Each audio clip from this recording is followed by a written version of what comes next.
We are joined now by baseball insider Steve Phillips and MLB.com Jays reporter Keegan Matheson. And Keegan, we'll start with you. Jays fans want to know how this happened. Was it more a matter of the Blue Jays not matching the deal, or more a case of Bo Bichette wanting to leave?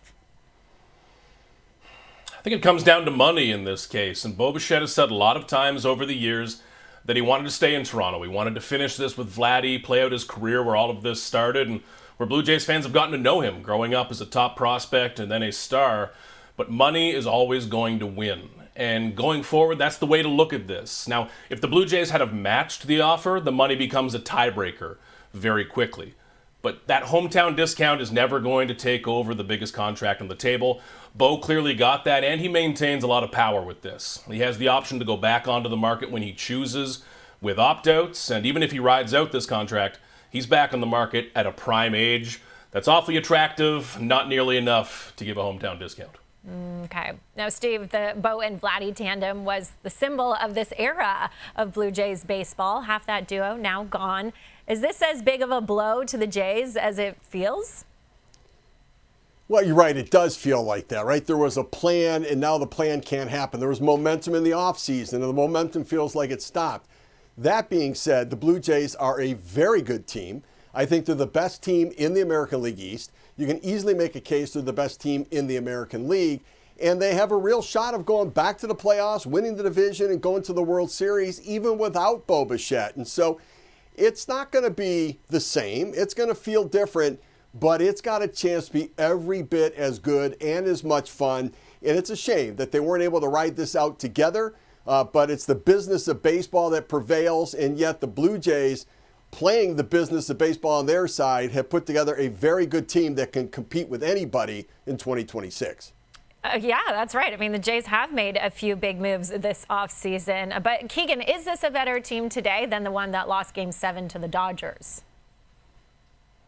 I think they have the potential to be. Now, I think they still need to do more from here. They're certainly not a worse team, but when you look at the talent in and out, Scherzer and Bassett become Cease and Ponce. It's a pretty good deal if you're the Blue Jays. So Anthony Dominguez becomes Tyler Rogers.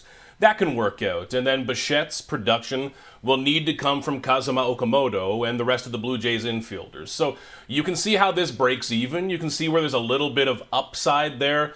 But I still think to have this be a better team, justifiably coming back, you need a little bit more here if you're the Blue Jays.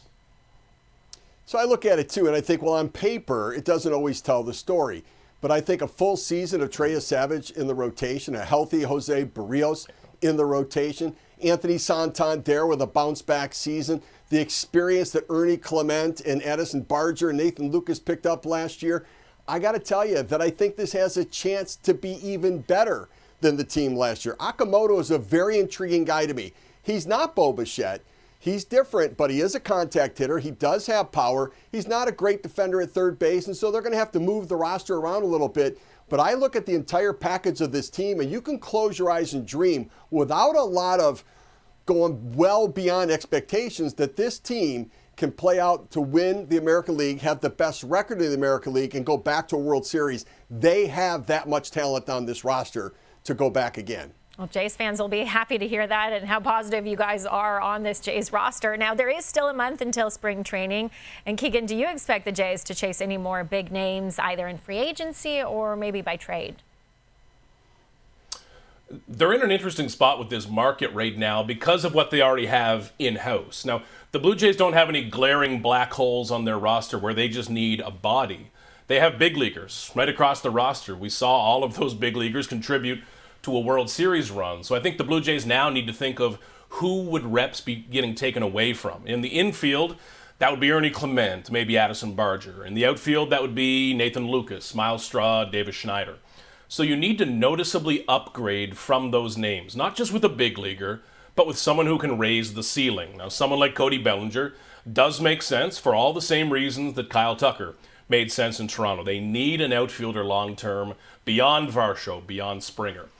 Beyond that, though, I don't see the mid-level of this market making too much sense for the Blue Jays, which brings me to the trade market. And the example I would use is last year, Andres Gimenez. We did not see that trade coming. No one predicted it.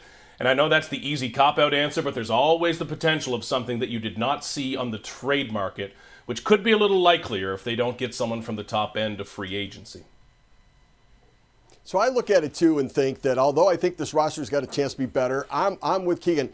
Cody Bellinger would be a really nice fit. He's Kyle Tucker light, right? So it's not going to take a 10-year deal. He would like 7 years. The Yankees are at 5 years. The other thing to remember, if you get Cody Bellinger in Toronto, you take him away from the Yankees, and there's nobody left for the Yankees to go get to fill that major offensive void. So it's a double win if the Blue Jays jump in on it. But that being said, even with Kyle Tucker, it was going to rob at bats from Addison Barger, from Ernie Clement, and I really like those guys and the quality of their at bats. And so I think you can selectively target somebody. I wouldn't trade to do too much right now because I do think at the deadline, the one area the Blue Jays are going to look to upgrade is the 9th inning. I think it's the one area that I'm surprised they didn't make a move to bring in another closer, move Jeff Hoffman earlier in the game. And so I would hold on to those prospects unless it's an impact deal and go and target somebody at the deadline to fortify the 9th inning.